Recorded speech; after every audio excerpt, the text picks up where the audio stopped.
Bandiraɓe musidɓe tedduɓe yeɓiyankoɓe Fouta Vision TV on calminama on juurama on bismama émission meɗen Fouta Matin wonani en belama kadi joɗade ɗo yeeso moɗon subaka hande o gam waɗande moɗon nde ɗo yewtere nde gandanɗa hoorema ina findina kala yeɓiyanke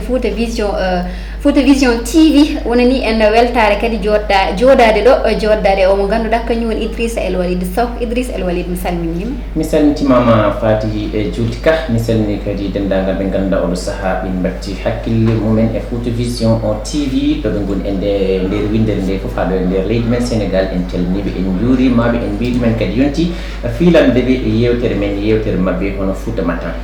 Non tigi ɗum noon Idrissa El Walid no mbaɗaten subaka kala en ƴeewat ko fini e journaux ji meɗen ko holgono robindo gadortoɗen Idrissa El Walid. hande o Fati Julti en hawri e ko lewru avril hitande ujunnaje ɗiɗi e nogas goho en udditirat ɗum e jayde Futur Média hono l'Observateur. Non tigi jayde Observateur eɓe mbaɗi e manggal kabaruji mabɓe wittu kay ina waɗa e omo ganduɗa kañum woni Cheikh Wade ɓe kolliti woni nouveau mo semga waɗama démasqué o yitama kono kadi ha joni eɓe garta e e cukako makko toon to Gaye Mékhé kono kadi ha joni eɓe garta e gurdam makko musɗam kono kadi ha joni eɓe garta e témoignage omo ganduɗa kañum woni yummakko ina haala e ko andi e makko. caggal jayde Futur Média Fati en udditoyate jayde Source A ɓe kolliti kanko Issa Sall caggal kay nde o jaaɓi o noon poste ministre conseiller taw kay ha joni omo woni e mandat makko député tawa kay koye complicité ko yaadude oɗo mo ganduɗa kañum woni hoorejo leydi Sénégal ɓe kolliti kanko Issa Sall ko waɗi ko baɗɗo violé la loi. caggal jayde Source A en ƴeewiyata holko jayde Les Échos finiri. non tigi jayde Les Échos ina haala e ɗiɗo élection ngaji ganduɗa ko local ɓe kolliti élection ngaji local ɗi koko mbaɗa ha joni reporté c'est à dire koko nawta kay ha yeeso kono kadi ha joni ɓe kolliti so tawi ɗum ɗon nde ɗum waɗetede député ji ɓurɗi hewde ko fotinima won une trentaine de député ko kañumen gonno ɗon ɓe kolliti banggal ngal opposition kañum banggue mumen kañumen gonno ko absent c'est à dire tawano ko walla tawa ha joni koko mumɗi kono kadi ha joni eɓe garta e des poursuites judiciaire tawa ha joni ko caggal kay nde seppoji ɗi ɓenni ɓe ganduɗa koɓe amnesty ɓe mbaɗi enregistré ɓe dañi kono tolno e 12 taw ko sankiɓe taw noon ha joni ko temennayyi gañi hen kono kadi ha joni amnesty kamɓe ɓe ƴetti avocat ji kono tolno e 10. holko jayde Sud Quotidien waɗi hello mabɓe adigo. non tigi Sud Quotidien eɓe kaala ngoɗo mahgo tawa ha joni ko centre électrique taw ko gaz tawa noon ha joni ko 300 MW wonata kono kadi ha joni ɓe kolliti c'est à dire sont les privés du Sénégal ko kañumen kay mbaɗi mobilisé kañumen dendini ko ina tolno 227 taw ko milliard. Le Quotidien ne arte reportage toon to Gambie Sénégal ɓe kolliti relation Sénégal Gambie ko woni ɗon ko fewani kono omo ganduɗa ko ambassadeur Bassirou Sène o holliti leyɗele ɗiɗi ɗe ɓe poti ƴewde wurdude saabu kamɓe ko Allah waddi ɓe. en kippitoyate jayde L'As. non tigi jayde L'As ina arta ha joni kay e oɗo lancement tawa ko lancement premier centre électrique taw ko West African Energy ɓe kolliti ha joni tan ko privé ji ɗi kañumen ha joni ina ƴetti peeje mawɗe kay gam tan ha joni e ɗum ɗon wawa tabitinde. holko Le Soleil finiri. Le Soleil ina arta e conseil des ministres ha joni kay ɓe kolliti ministre conseiller taw ko présidentiel ha joni ina waɗe taw kay koko fati e awo tawa noon wonoyta ko lewru mai ɓe kolliti presque gouvernement o ina waɗa invité ha joni waɗa finalisé oɗo loi mo ganduɗa taw ha joni ko sur la publication. jayde Critique.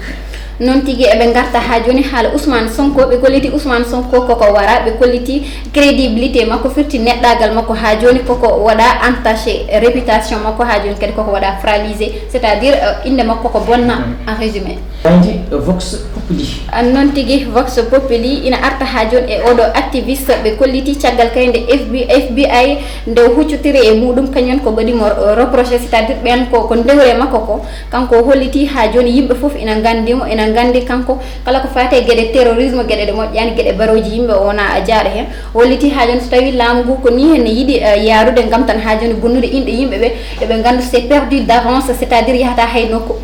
en udditoyate jayde El Hadji Sidy Lamine Niasse hono Walf Quotidien. non tigi e ngarta ha joni ko dum woni relation Guinée Sénégal o mo ganduda ko Alpha Condé be kolliti o wadi koñe Macky Sall kono kadi ha joni den don gondon no journal o marta ha joni o mo ganduda kany woni Laurent Gbagbo woni ancien président ivoirien wondude ministre makko be kolliti be kebi koye mabbe c'est-à-dire be dañi liberté totale. weyli itali en kuditate en uddurat jayande stade non tigi ha jayande stade kambene e be garta ha joni ko be ganduda kanyum goni équipe barode Sénégal o be kolliti équipe CCO kanyum way mate ina jogori gagnoyade kan o kono kadi ha joni be kolliti zorebe Sénégal be gonata ko de plus en plus c'est-à-dire performance mabbe woni koy ustade saha fofo be kolliti situation dum do barode équipe Sénégal o mo foti jewede o mo foti waylede ha joni Idrissa El Walida dum non bandirabe musibbe teddube ko dum min gadda non robinde jayneji men de demgal pulaar joni tan min battana mon dum e demgal français.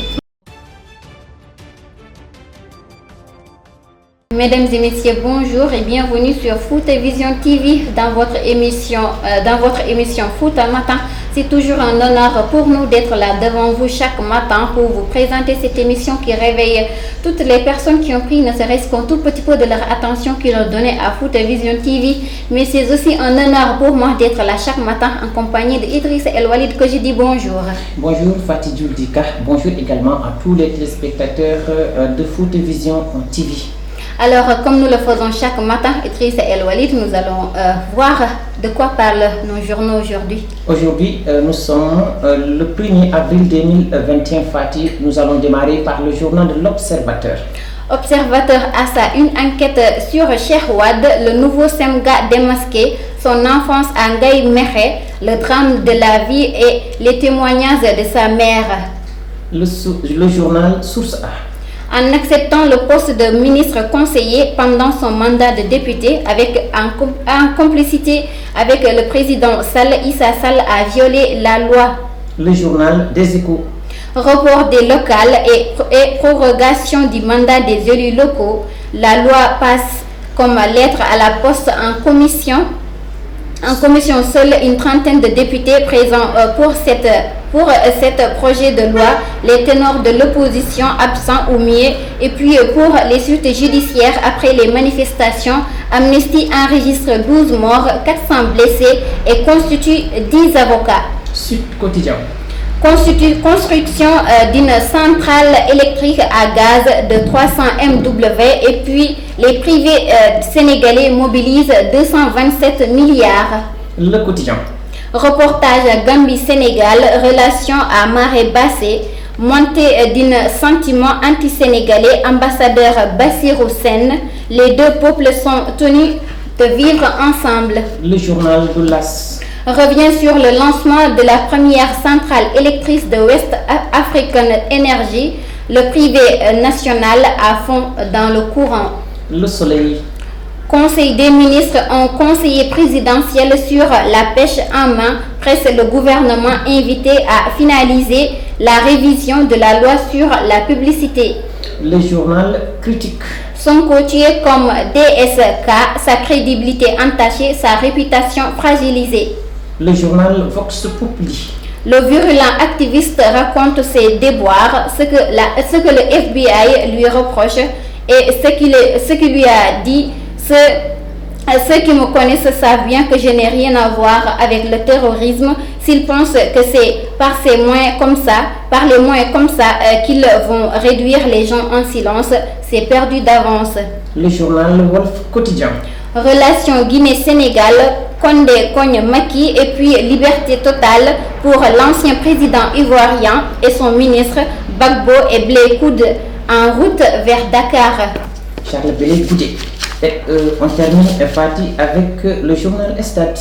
Lien sans identité du jeu en 6 ans, faut-il compter sur Cissé pour gagner la CAN? Joueur des classes mondiales, mal utilisé en sélection, une équipe avec autant de talent, éliminatoire CAN sous Aliou Cissé depuis 2015, les Lions de moins en moins performants. Merci et bonne lecture. Dum non Idrissa El Walid, nana ten situation Covid 10 jours.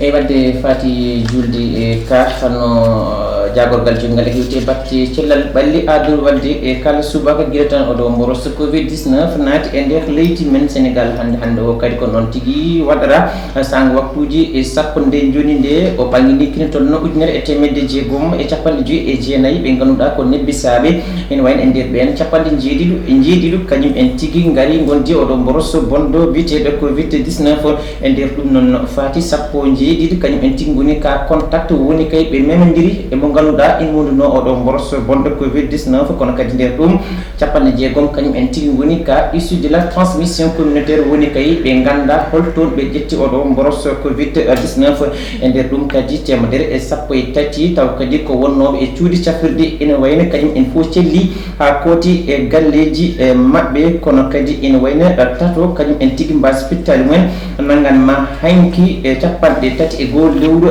mars nanganma hande e 1er avril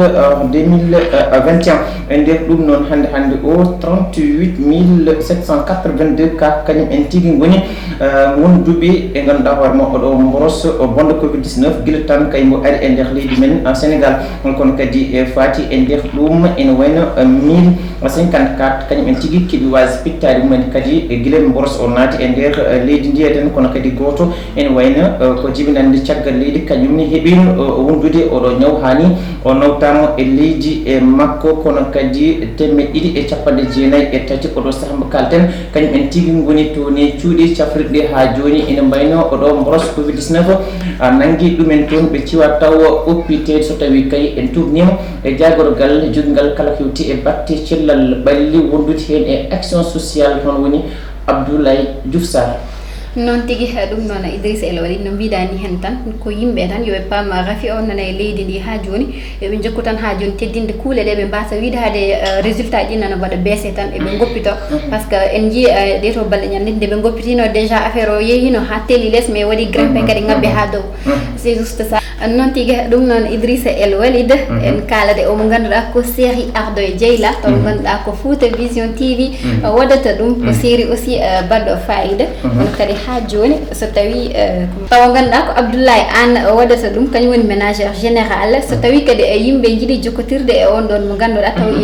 série Fouta Vision ina waɗi ɓe intéressé ɓe mbaɗa ko 78 398 50 63 kono kadi walla ɓe nodda ɓen e 33 855 07 62 walla email mabɓe foutavision.tv@gmail.com